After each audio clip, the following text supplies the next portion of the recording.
most people will not be able to really grasp what I'm about to say initially. They're going to have to ponder this. But in 1582, Pope Gregory he took the Julian calendar. I call it the Orthodox calendar, or the calendar of the East. He took the Eastern sunrise calendar, the calendar of the day, and he changed it for their purposes. They explain it, in all different ways, that they were just trying to make it right. But Pope Gregory in 1582 created the Gregorian, or what's known as the Anno Domini calendar. That calendar is a timeline that is copyrighted by the Vatican. So imagine if September 19th, 1960, a character is born to that timeline, and let's just call that character Curtis Richard Kallenbach. That character is born into a copyrighted timeline. In other words, the Vatican has a legitimate claim upon that title, upon that name. So people don't realize it, but if you're using that Anno Domini Gregorian calendar, in other words, right now it's 2016, you're subjecting yourself to a commercial. It was created for commerce. It's called the Western calendar for a reason, or the New World Order calendar, whatever you want to call it. But it was designed to own the characters born to it. In fact, why don't I do this real quick, as long as we're going to be talking a little bit about words.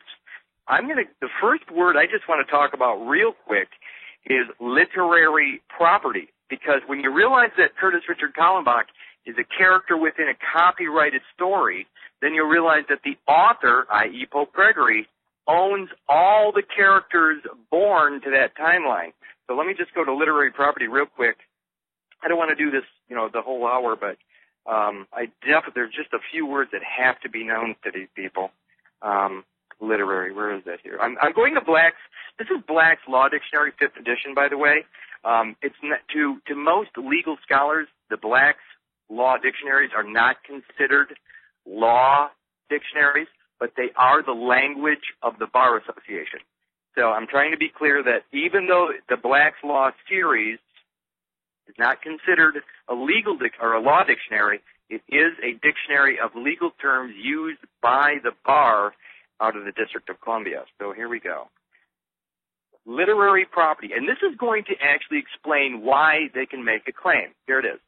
Literary property may be described as the right which entitles an author and his assign to all the use and profit of his composition, to which no independent right is, through any act or omission on his or their part, vested in another person.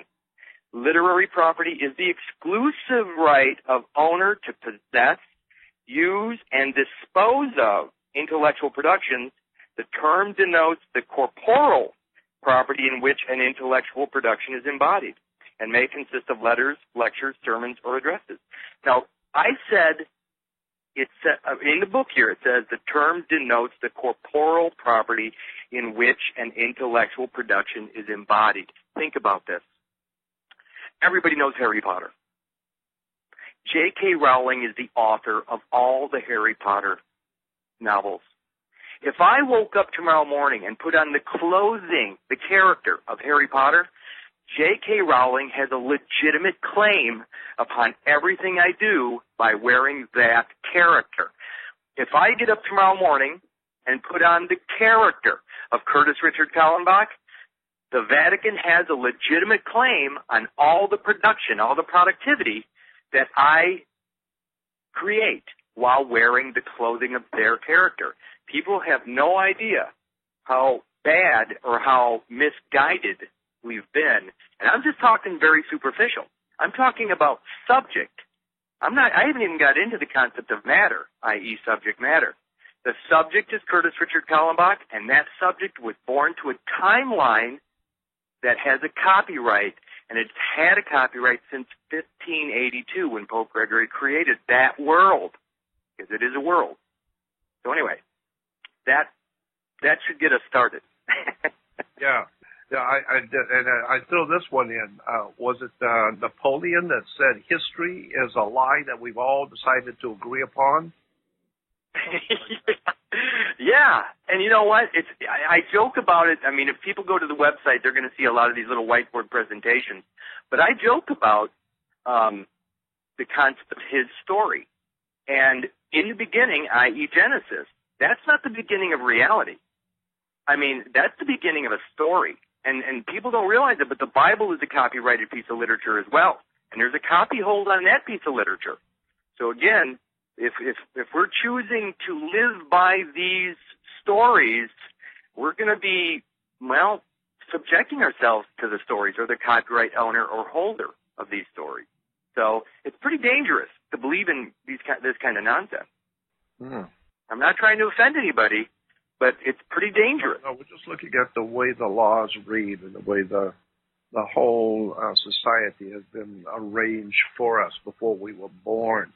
That's what people don't understand. When they're born, they come into the world and they learn from their adults and learn from everyone else how to think and what to do, what not to do, and what's right, what's wrong, but never realizing, because you're born into it and you wouldn't know any different, that there's a whole world of knowledge you haven't been told.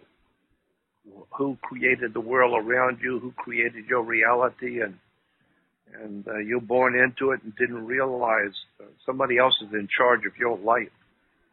And because you don't understand how it works, you don't understand. And I talk about that a lot, meaning to stand under the foundation of the world to understand. So, yeah, go on about talk to us about the law and commerce too, if you, because I know there's a lot of stuff in there we don't know too. Well, what they did, and when I say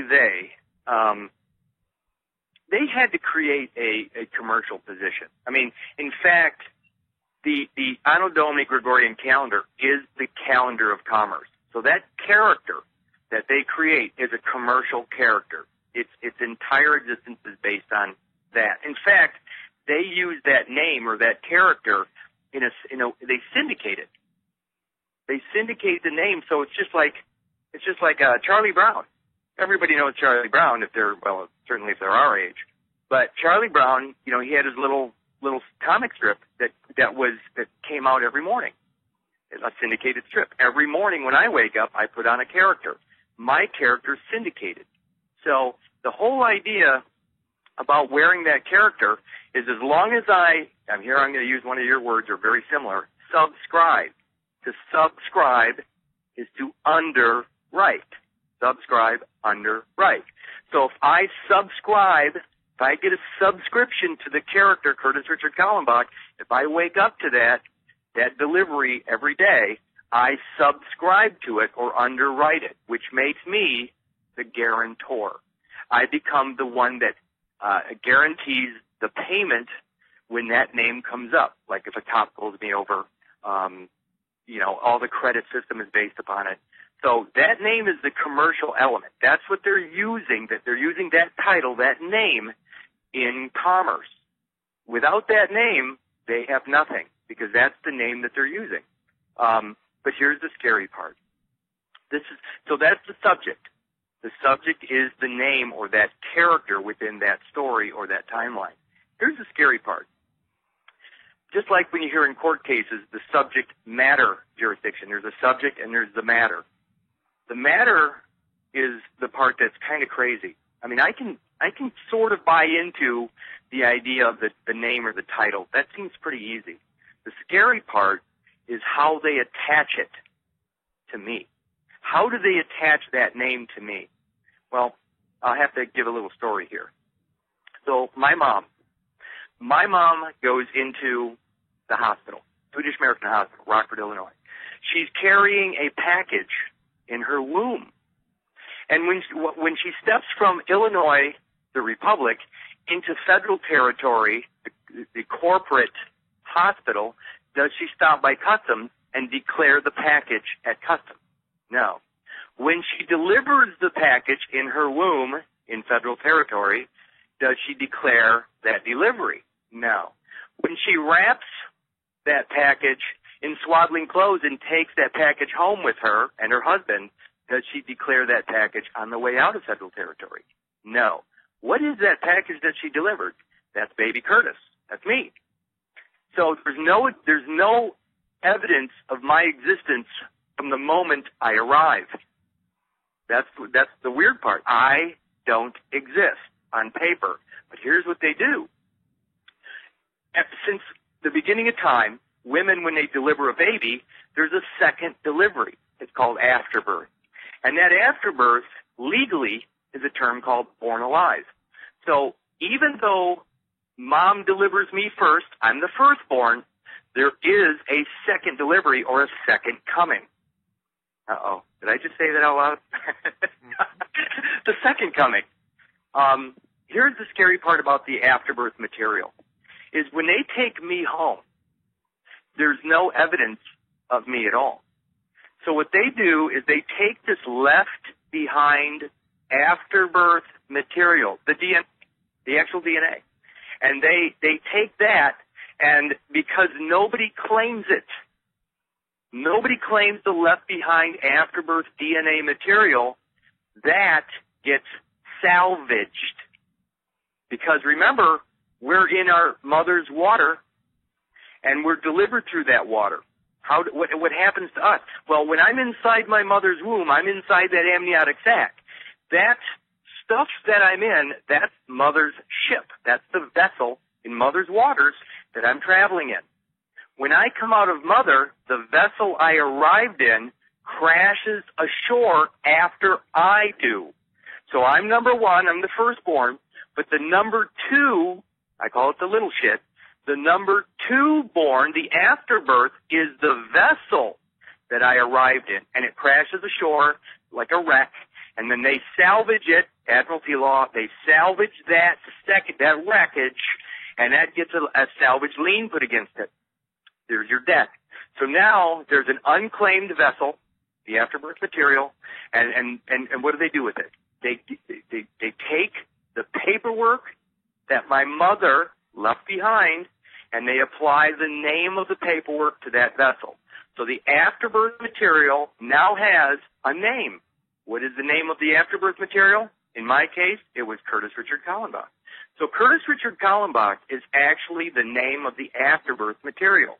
Now, let me just prove something to people, because I hate just talking like this and trying to convince people. In Black's Law, 5th edition again, the idea of the legal term called born alive. It says on page 167, being the product of conception after complete expulsion or extraction from mother, irrespective of the duration of the pregnancy, which breathes or shows any other evidence of life, such as beating of the heart, pulsation of the umbilical cord, or definite movement of voluntary muscles, whether or not the umbilical cord has been cut or the placenta is attached. Here's the key line. It says, this is born alive. This is a legal term. It says, each product of such birth is considered live-born and fully recognized as a human person. So all that garbage waste material that comes out of mom after baby Curtis is called born alive, and it's a legal person. Now there's your waste material. Remember, one man's trash is another man's treasure. So they take this waste material, this wreckage. I always think of Amazing Grace. You know, what a wreck. But, I mean, they take this and give it your name. Nobody knows the wiser. None ever can figure this stuff out. And so what we do is that property, that left-behind material, is called a foundling child. Let me do one last. I'm only going to do one more legal term here, and this is the foundling. What is a foundling? This is what that afterbirth material is called. Because remember, when mom and dad take baby Curtis home, there's left behind, I call it the floor sweeps. There's left behind DNA, waste material, and it's another child of God. It's all defective. It doesn't have a head, 2 arms, 2 legs, but the church calls it a child of God, so they have to salvage it. Remember, the word salvage and salvation are the same. That afterbirth material needs salvation. Here's what it says for foundling. Foundling, a deserted or abandoned infant, a child found without a parent or guardian, its relatives being unknown. So when mom and dad take baby Curtis home, The left behind child of God has no known parents. The state picks it up, and it becomes a ward of the courts, a charge to the state. There's the charge. Everything is based upon that foundling state-created child. And from that point forward, all we ever are when we show up in a courtroom is a relative of that defective Rain Man character. So there's your matter. So the subject is the name or the title. The matter is the physical aspect left behind in the hospital. So now they have in their courtrooms, their private courtrooms, subject matter jurisdiction. And we can never weasel our way out of it because it has a matching DNA profile. A matching DNA. So even though it's not us, it looks like us. It is us for all intents and purposes. So we're in trouble. We're in trouble. So from the get-go. There, where do we go from there then? All right, as we grow into the world. Well, I think how does what that we need affect us, in other words? Completely, because the Vatican lays claim to the afterbirth material. And let me go here. I saved a couple of documents that I put together for tonight. I usually don't use notes, but because I'm with you, I decided to do this. Here we go. And you're going to know some of this stuff way better than most people, but this is Unum Sanctum from 1302 from Pope Boniface VIII, November 18th. And Unum Sanctum, I'm only going to read 2 lines. The first one is this. It says, I'm trying to find, okay, there it is. The spiritual man judgeth of all things, and he himself is judged by no man. The spiritual man judgeth of all things, and he himself is judged by the spiritual man. In other words, the baby that has both mind, body, and spirit. In other words, the whole baby, the firstborn, is never to be judged by another man. But here's the crazy part. Here's the second-born. Here's what Pope says about the second-born. Unless he invent, like Manichaeus, 2 beginnings, which is false and judged by us heretical, since according to the testimony of Moses, it is not in the beginnings, plural, but in the beginning that God created heaven and earth.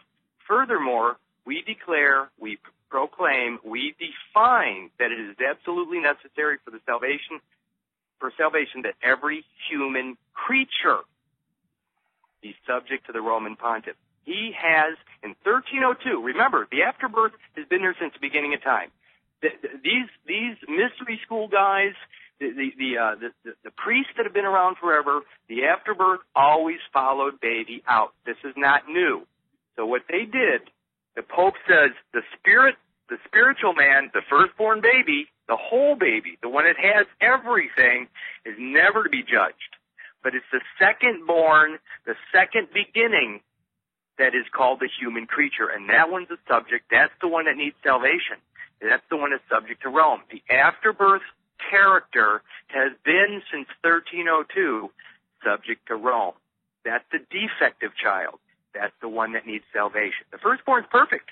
The firstborn baby's perfect. The secondborn is defective and is subject to Rome. So once you realize that even Rome's not claiming anything upon us. It's we're the ones that are claiming to be the birth certificated person. We're claiming to be the defective. We're claiming to be the afterbirth beast.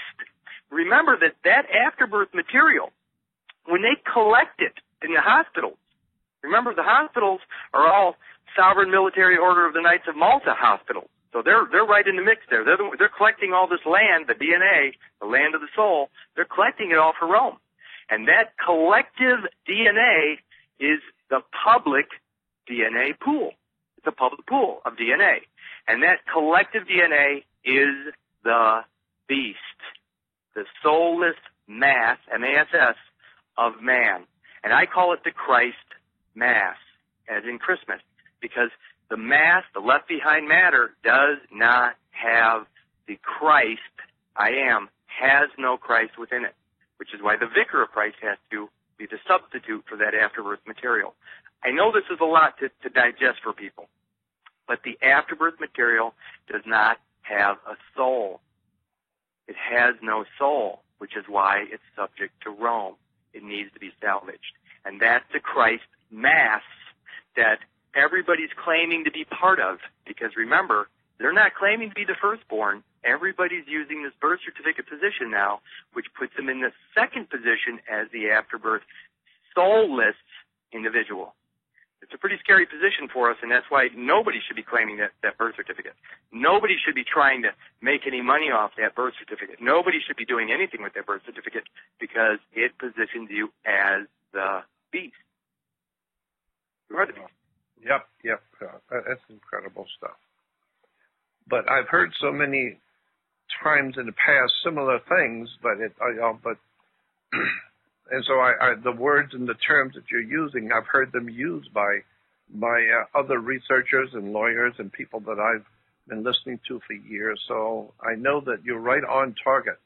It's just a lot deeper than the people I've heard in the past. But this kind of thing, I'm sure, is totally new to a lot of people, and they won't be able to deal with it immediately. But I understand it. I got the point. Because I know that this is how commerce works. This is how government works. There are two names. There's your name in uppercase, all capital means one thing. Your name in capital and lowercase means something else. I know it's very devious, very, very devious, and very interesting the way Rome has had its way. And I've said this before. Rome has dominated Europe for about 2,300 years, starting with the Republic of Rome, then the Democratic Rome, and then finally into the Empire, the Roman Empire. But 2,300 years, Rome has pretty well dominated Europe, and of course, for 2,300 years, Europe has dominated the planet. So all roads lead to Rome, and therefore, when you're talking about law, you're talking about Rome, Roman law, and this is why we have it's an extraordinary trail or betrayal, I would say, that you have to learn where words come from, and what the words mean when you go into a court. I always say, if you go, why do you have to go to court? Well, you play tennis on a court. How do you play tennis on a court? You play with a racket. And so then I was thinking a couple of days ago that Rome has always dominated Europe, and then it just occurred to me, Italy looks like a boot.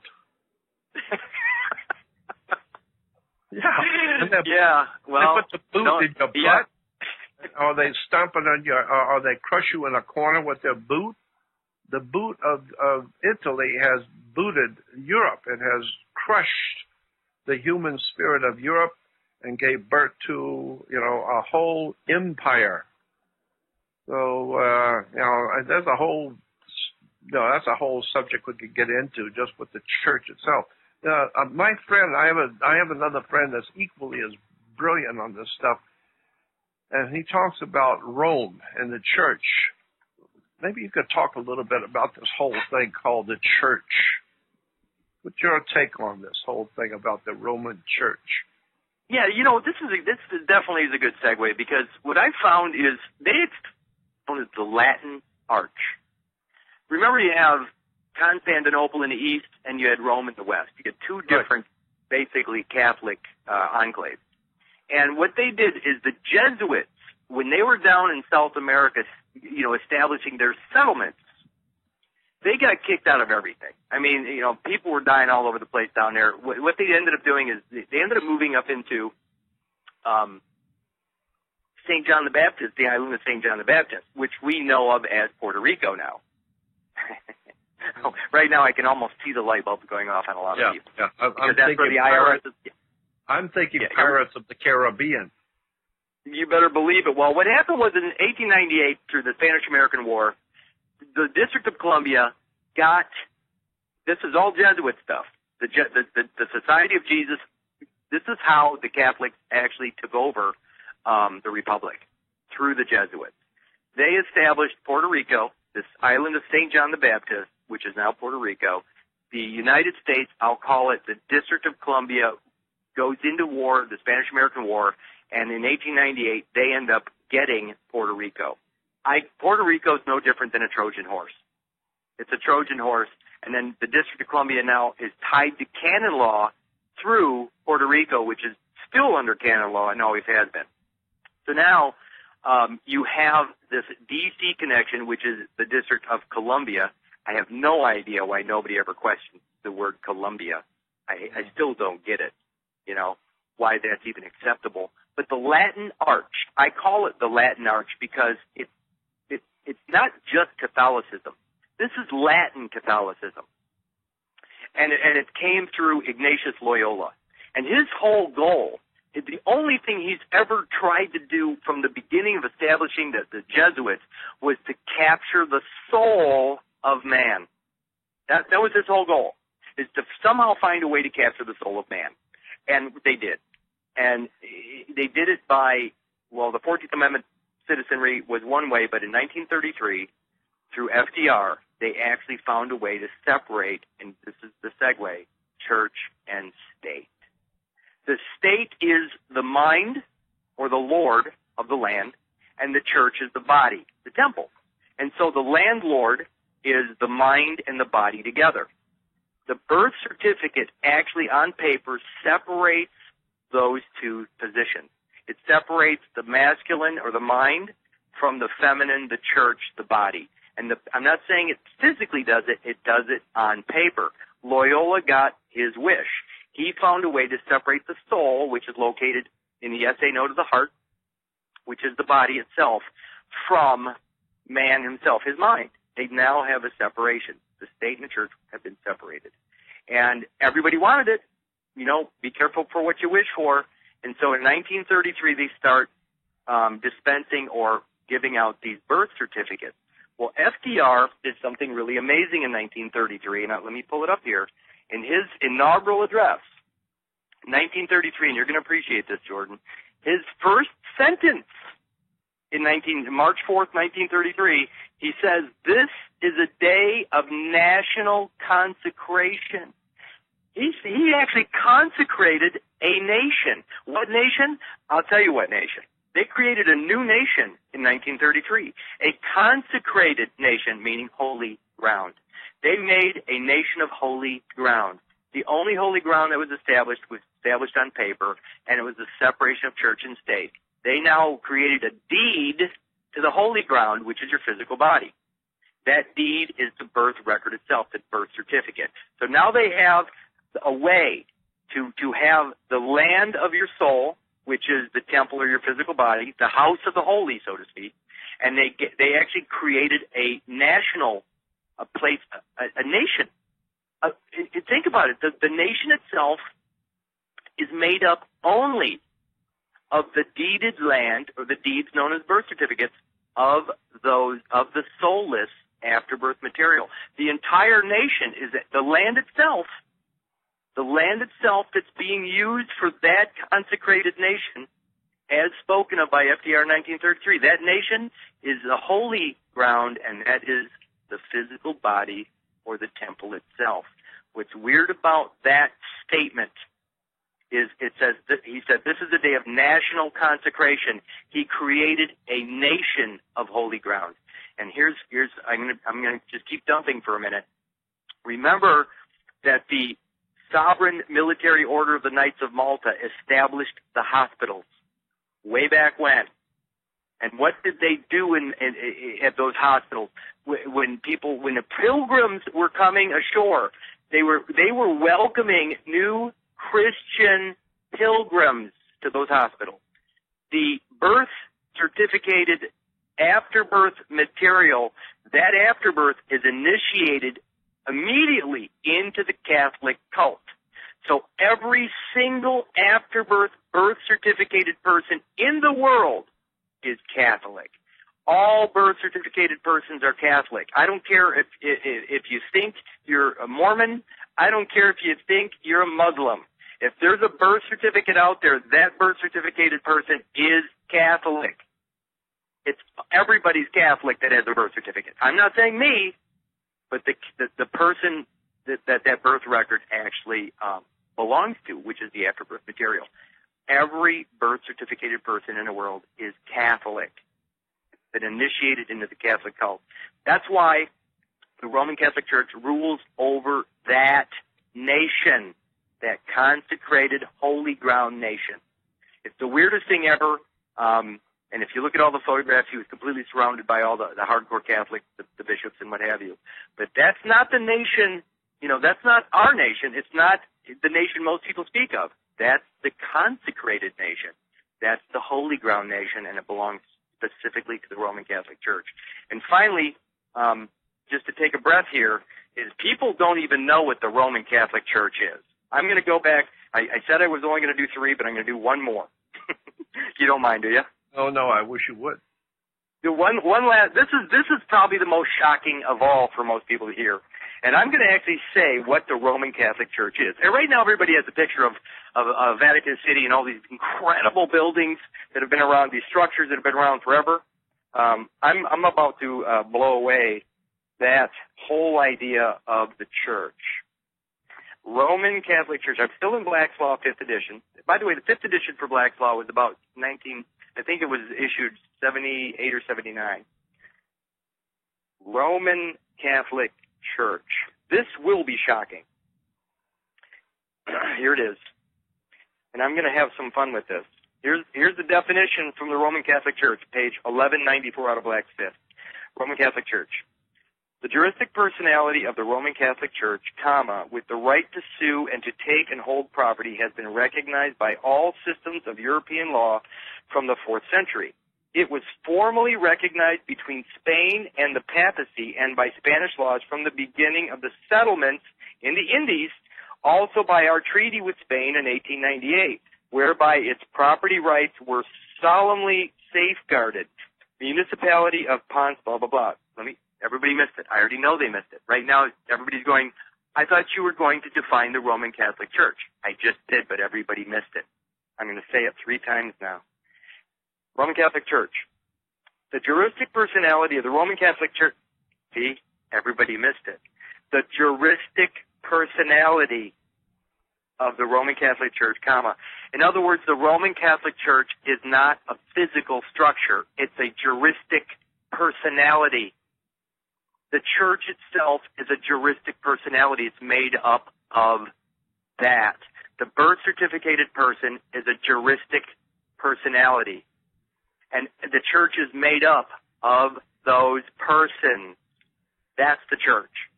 So what they did with this afterbirth beast material is that's what their whole church is built upon. By the way, and you're going to love this, Jordan, the birth certificated person is part of the lunar aspect. Remember, the Western Anno Domini Gregorian calendar is called the Western calendar for a reason, because the sun sets in the west. In other words, the birth certificated person is a person that only lives by the light of the moon when sunset, not the sunlight. The birth certificated person is a lunar cult character. It only exists in the light of the moon when the sun sets below the horizon. That is the Western calendar. It's the world of the dead. The Julian calendar is the world of the sunrise. The Gregorian calendar is the world of the sunset. So it's about darkness. It's about death. It's the underworld. It's the black market.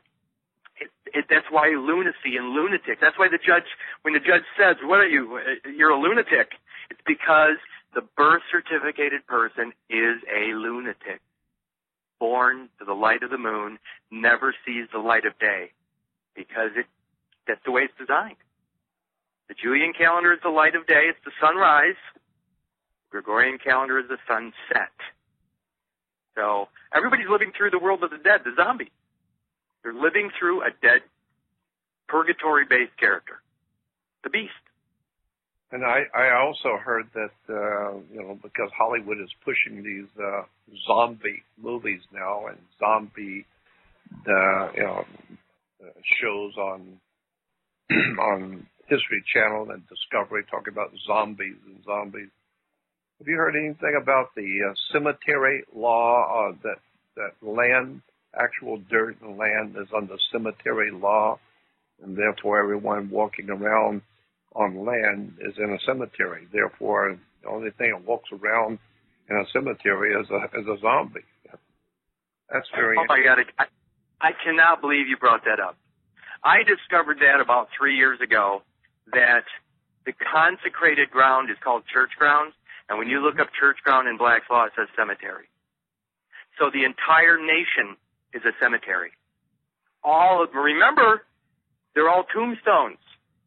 That's right. This is the Western calendar. These characters are born to the underworld, and the churchyard, the church ground, the consecrated ground, is a cemetery. By the way, I looked that up. I dug down deep into that. It's all run by the Department of State, under Parks and Recreation and all that stuff.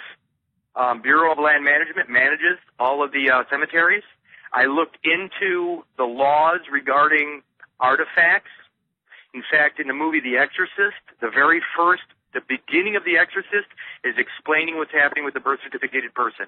At the very beginning, they're in a 4,000-year-old Iraqi dig site. I mean, this is the beginning of The Exorcist from 1973 movie.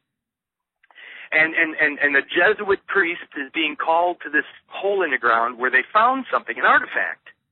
And so they get there, and they, out of this hole, this 4,000-year-old dig site, they pull out this medallion.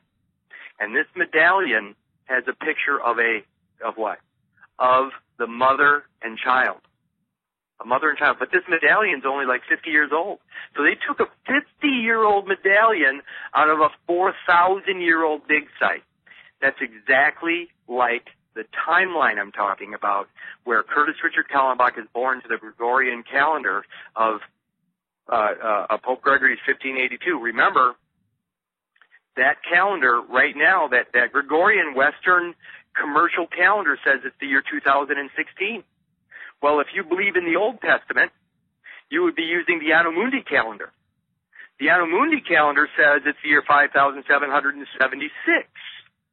So just the differential between the Old Testament and New Testament calendars says that the calendar that we're currently using, year 2016, is actually 3,760 years in the past, just like the beginning of the movie The Exorcist. So when we use that character, it's just like pulling that medallion out of the hole that's 4,000 years old. We're going back in time. We're stuck back with the Christians in Rome. You know what they did to Christians in Rome?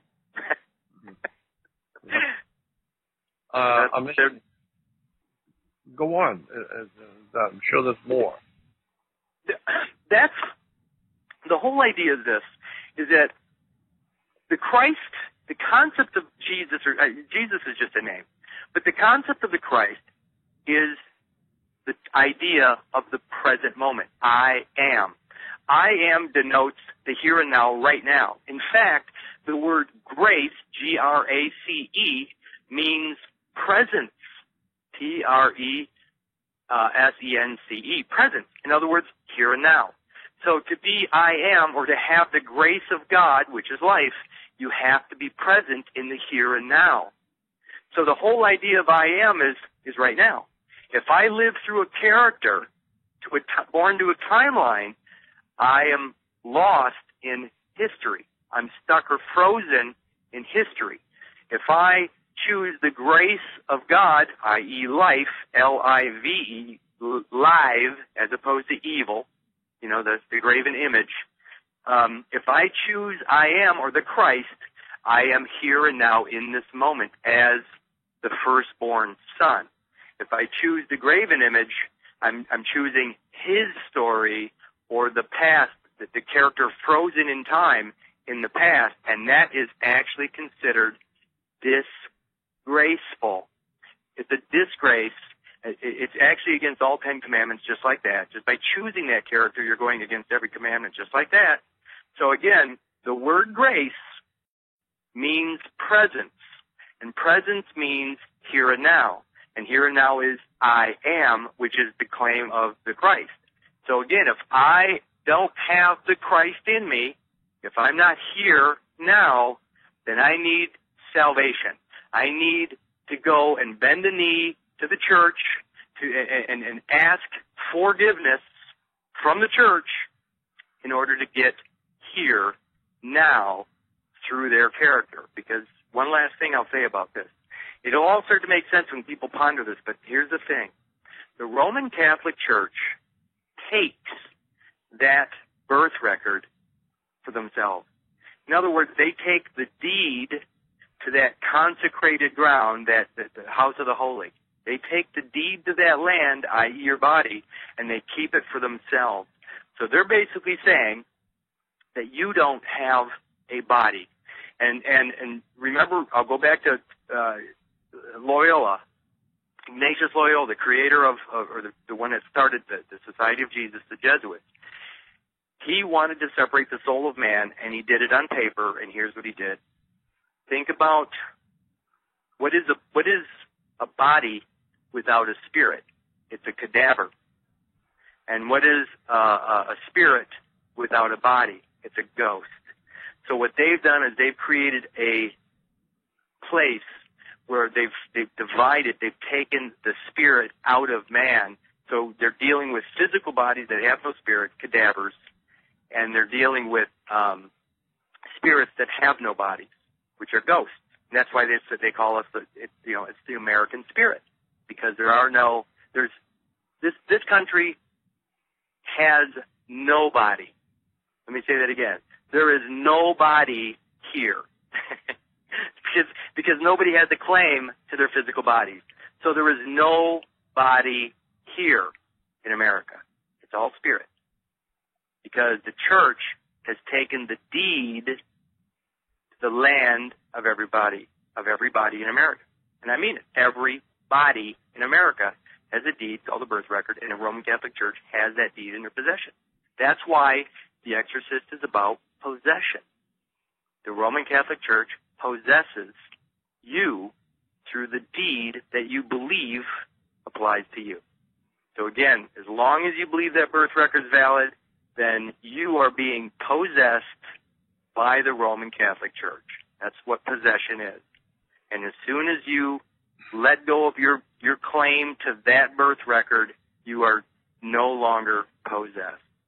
So again, this stuff, I can go on. And by the way, there's one other thing, St. Thomas Aquinas. St. Thomas Aquinas is basically the material that the church uses in seminary. Would you agree to that? Yes. Okay. So I found years ago, I stumbled across the Summa Theologica. And all I did was, I was wondering about the child, the mother's child. And I just happened to type in, offspring follows the mother. And it's funny because Summa Theologica page 4,995 popped up. And this is right out of Catholic Church doctrine. It says, according to civil law, the offspring follows the womb. And this is reasonable since the offspring derives its formal complement from the father, but the substance of the body from the mother. It goes on to say, if a man sows on another's land, the produce belongs to the owner of the land. And the woman's womb in relation to the seed of man is like the land in relation to the sower. They're actually saying that the product coming out of mother's womb is land. That's why there's a deed. That's why the birth record. Because everything coming out of mother, I'm not talking about the firstborn, because remember, the spirit-filled man is not to be judged. But I'm talking right now about the unum sanctum. But the second-born, defective human creature is subject to the Roman pontiff.